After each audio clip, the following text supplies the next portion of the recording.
Welcome back to the program. Now, the use of new technologies have caused transformations and disruptions in labor markets across the world. While some roles have disappeared, new job titles have emerged.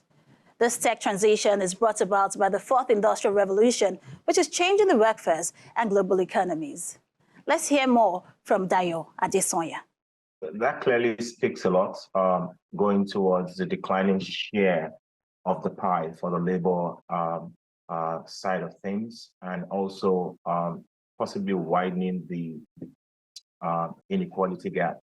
But I think the problem clearly is, I'll break it down into two areas, education and regulations, right?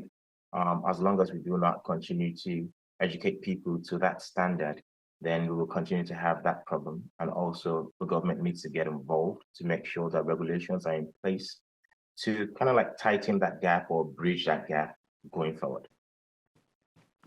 Now, the fourth industrial revolution has been characterized by a fusion of technologies in the physical, digital, and biological spheres, as well as the utilization of these technologies. Do you think we have the right composition to be able to navigate this digital revolution successfully as a continent? Yes, I believe so. And, just to put it in right context, just for people to understand what we're really talking about here, the fourth industrial revolution, as it says, the first one was when we discovered how to use steam productively. The next one came when we realized that we could use electricity to get into mass productions. The third one came with semiconductors and computers. But the fourth one makes all three previous ones look like a child's play. And that's the reason why it really matters. And when we begin to think about, what can be done, and if we have the capacity, I believe that, the moment we begin to tackle the issue of brain drain and, the core reasons why that's happening, then we'll begin to attract the talents that can actually handle this issue back to the continent. At the moment, I think that good governance, the right incentives, and to also create opportunities for these young people to be able to feel relevant within the society. That will keep them there, and that's when we can begin to talk about the capacity. We have some in Nigeria, in Africa at the moment, who have the capacity and who have the knowledge and skills as well. But guess what? Those people are also, planning their exit. So it's all about keeping them at home. Now, several studies have shown that while the fourth industrial revolution technologies can create over 100 million jobs, it will displace, about half of that figure. Now, no doubt Africa needs to continue to upgrade the skills of its labor force to be able to adapt. But my question is, how should this upgrading be done? And who oversees the technological change that the world is experiencing? The government or technology companies or, someone else? Right. These changes, like I mentioned in my last response, have to go along with, making sure that we're competing right for the right talents globally, not just keeping ours at home and looking for reasons or incentives to bring more to our continent. But, when you mentioned that who should oversee this process, should it be individuals? No. Should it be tech companies? No, I don't think so, because those also have investors and, stock shareholders that, only care about their profits. So I think government should be the one doing this, and government needs to also know how to properly equip themselves to be able to wear these shoes.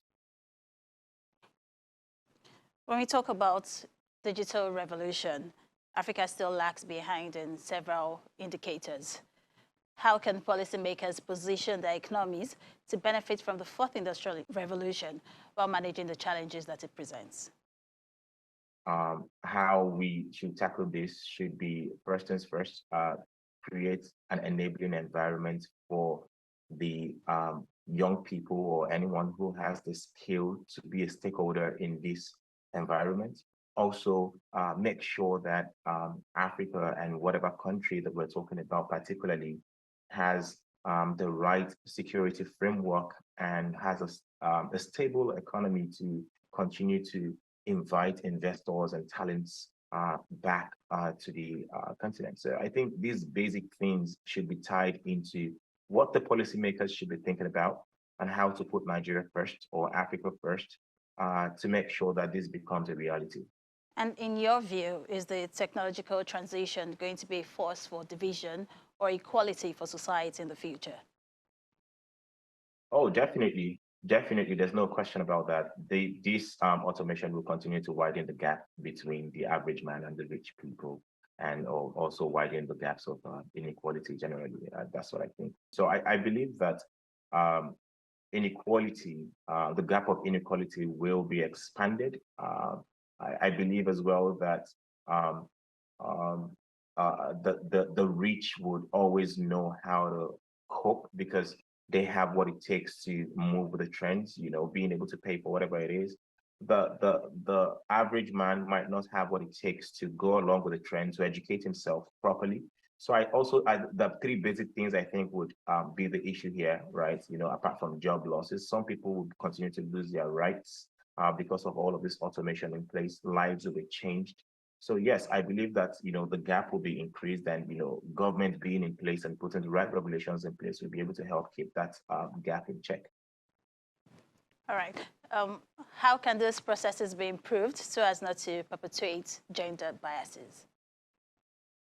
Oh, that's a very interesting one, and thank you very much for that question. I think that our culture in Africa needs to be able to embrace a lot more diversity in the sense that all the opportunities that you have for the male child, the female child needs to have as well.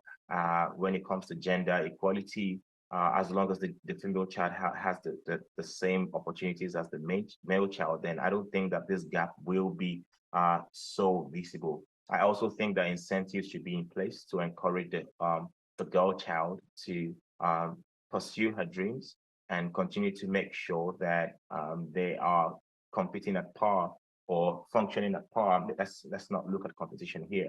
Functioning at par with their male counterparts. I think that will be very helpful in making sure that there's the right amount of gender diversity when we're looking at the fourth industrial revolution.